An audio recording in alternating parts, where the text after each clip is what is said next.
নির্বাচনী এলাকা, যে এলাকাটা মিরপুর এবং কাফরুল নিয়ে গঠিত, সেই এলাকায় সকাল 11টার দিকে একটা ঘটনা ঘটে, আবার বিকালের দিকে আরেকটা ঘটনা ঘটে। দুইটা ঘটনায় জামাত ইসলামের নারী কর্মী এবং দায়িত্বশীলদের উপরে অত্যন্ত বেদনাদায়ক ভাবে বিএনপির লোকেরা হামলা চালায় এবং তাদেরকে আবদ্ধ করেও রাখে। পরে আইন শৃঙ্খলা বাহিনী এবং আমাদের লোকদের উপস্থিতিতে তারা মুক্তি পায়। এই জায়গাটায় তারা ক্ষান্ত হয়নি, তারা আমাদের নেতা কর্মীদের উপরে হামলা চালায়, দেশীয় অস্ত্র, তাদের মধ্যে অন্তত 16 জন গুরুতর আহত হয়। আহতদেরকে চিকিৎসা দেওয়া হয়, তাদের মধ্যে কয়েকজন এখানে ভর্তি আছে, আমরা তাদেরকে দেখতে এসেছি। আর এখানে সব মিলে 25 জন চিকিৎসা দিয়েছে। কেন এমনটা করবে? নির্বাচনী প্রচারণা ইনশাল্লাহ আগামীকাল থেকে পূর্ণ উদ্যোগে শুরু হবে। আমরা দেশে একটা শান্তিপূর্ণ, একটা সুষ্ঠু নির্বাচন চাই, যেই নির্বাচনে জনমতের প্রতিফলন করতে মানুষ স্বস্তির সাথে ভোট দিতে পারবে, কোনো ভয় ভীতির পরিবেশ থাকবে না, এমন একটা নির্বাচন আমরা চাচ্ছি।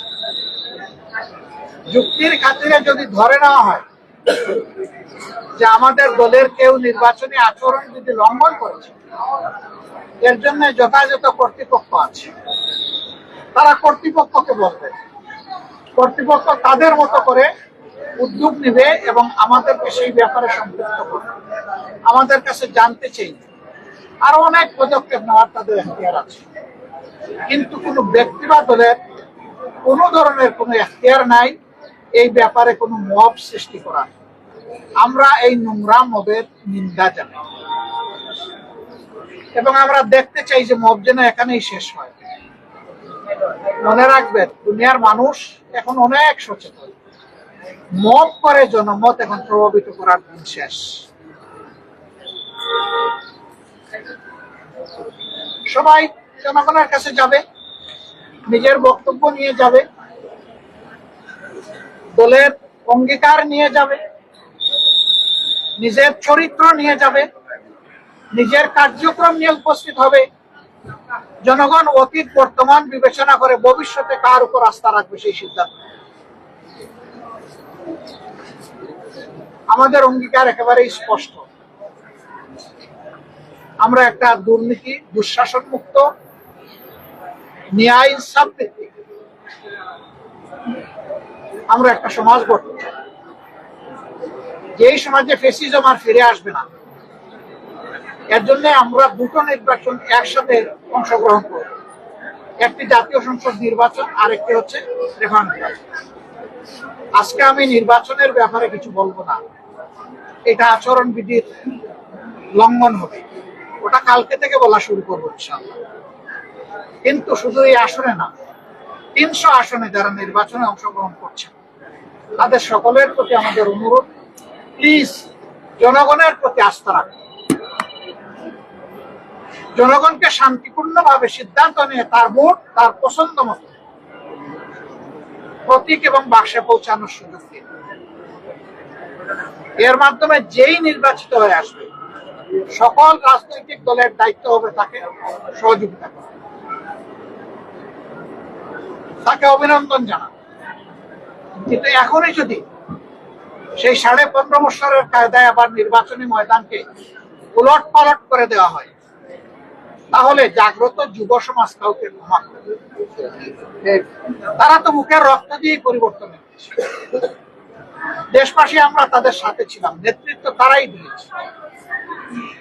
যে যুবকরা যুবতীরা নেতৃত্ব দিয়েছে, যাদের বয়স 30-35 বছর হয়ে গেছে, 18 বছর বয়স থেকে তার ভোট দেওয়ার অধিকার প্রতিষ্ঠিত হয়েছে, কিন্তু আজ পর্যন্ত তারা একটা ভোট দিতে পারে না। একজন নাগরিকের সবচেয়ে বড় অধিকার হলো তার ভোটের অধিকার, সেই অধিকারই কেড়ে নেওয়া হয়েছে। একই কায়দায় এখন যদি কেউ আবার আমার ভোট আমি দিব, তোমারটাও আমি দিব, এই স্লোগান দিয়ে যদি কেউ ভোটের ময়দানে নামেন, এই যুব সমাজ তাদেরকে ভোটের মাধ্যমে, ব্যালটের মাধ্যমে সমুচিত জবাব দেবে। আমরা সবাইকে অনুরোধ করবো, আসুন শান্তিপূর্ণ অবস্থানে পরস্পরের প্রতি শ্রদ্ধাশীল আমরা একটা সুষ্ঠু নির্বাচনে সহযোগিতা করি। বাংলাদেশ জামাত ইসলামী অঙ্গীকার করছে, যারা কালকে আমাদের ভাই বোনদেরকে, শুধু ভাইদের গায়ে না, আমাদের মায়েদের গায়েও তারা হাত তুলেছে, আমরা তার তীব্র নিন্দা জানাই। ওরা কি মায়ের পেট থেকে জন্ম নেয় নাই? ওদের ঘরে কি মা বোন নাই? মা বোনদের প্রতি সামান্য সম্মান দেখানো, নিশ্চয়ই তারা পরিবার থেকে সেই শিক্ষা পেয়েছে। যদি না পেয়ে থাকে, এটা দুর্ভাগ্য। আমরা আর দেখতে চাই না, শুনতে চাই না এই ধরনের নোংরা অবস্থা। শুধু ঢাকা 15 না, এখানে ওখানে টুকটাক আমরা এগুলা শুনতে পাচ্ছি। আমরা নির্বাচন কমিশন এবং সরকারকে বলবো, যদি সত্যি আপনারা যে অঙ্গীকার করেছেন সুষ্ঠু নির্বাচনের, সেই অঙ্গীকার যদি আপনারা বাস্তবায়ন দেখতে চান, তাহলে আপনাদের দায়িত্ব আপনাদেরকে অবশ্যই পালন করতে হবে। অবশ্যই সমতল মাঠ সবার জন্য দিতে হবে, অবশ্যই সবাইকে সমান সুযোগ দিতে হবে, এবং যারাই সন্ত্রাস এবং দুর্বৃত্তপনা করবে তাদের মুখের দিকে না তাকাইয়া, আপনাদের দায়িত্বের দিকে তাকাইয়া তাদেরকে আইনের আওতায়। আমরা এগুলা নিয়ে এখন মামলা মোকদ্দমায় যাচ্ছি না। মামলা মোকদ্দমা সমাধান নয়, আমাদেরকে বাধ্য করবেন। আমরা সামাজিক সচেতনতার মাধ্যমেই ইনশাআল্লাহ এগুলার মোকাবেলা করব। মায়েদের গায়ে হাত দিল, মসজিদের ভিতরে ঢুকে অপমান করলো, গালিগালাজ করলো, ওখান থেকে মানুষের মোবাইল গুলা কেড়ে নিল, আর আইন শৃঙ্খলা বাহিনী তাকিয়ে তাকিয়ে দেখলো। কিভাবে হবে সুষ্ঠু নির্বাচন? আমরা তার পুনরাবৃত্তি আর দেখতে চাই না। আমরা চাই সবাই যার যার জায়গায় নাগরিক দায়িত্ব এবং যেখানে প্রশাসনিক দায়িত্ব আছে সেই দায়িত্ব সুষ্ঠুভাবে পালন করবে। আমরা কথা দিচ্ছি, সুষ্ঠু নির্বাচনের জন্য আমাদের পক্ষ থেকে সম্ভব সকল কিছু আমরা সহযোগিতা দেব ইনশাআল্লাহ। মাথা কখন গরম হয়? যখন চোখে অন্ধকার দেখা যায়। আমরা আমাদের জনগণের উপর আলহামদুলিল্লাহ পূর্ণ আস্থা রাখি। আমরা বিশ্বাস করি মানবিক বাংলাদেশ, যুব সমাজের আকাঙ্ক্ষার বাংলাদেশ, একটা নিরাপত্তার বাংলাদেশ মা বোনদের জন্য, আমাদের যুব সমাজের হাতে কাজ তুলে দেওয়ার জন্য যে বাংলাদেশের অঙ্গীকার বাংলাদেশ জামাত ইসলামী নিয়ে যাচ্ছে, এইটাই যদি কারো মাথা গরমের কারণ হয়ে থাকে, আমরা বলবো আরো ভালো জিনিস নিয়ে আসেন। আমাদের আপত্তি নাই তো। আপনাদের কর্মসূচি যদি জনগণ কবুল করে নেয়, আমরা খুশি, আমাদের আপত্তি নাই।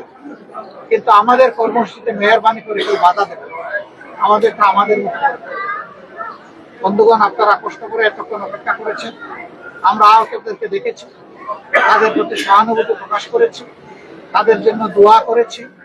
আমরা চাই না কোনো মায়ের সন্তান, কোনো বোনের স্বামী, কোনো সন্তানের বাপ, কোনো সন্তানের মা এবং বোন সেইভাবে আর এই ধরনের বিব্রতকর পরিস্থিতির, অনাকাঙ্ক্ষিত পরিস্থিতির শিকার হন, এটা আমরা চাই না।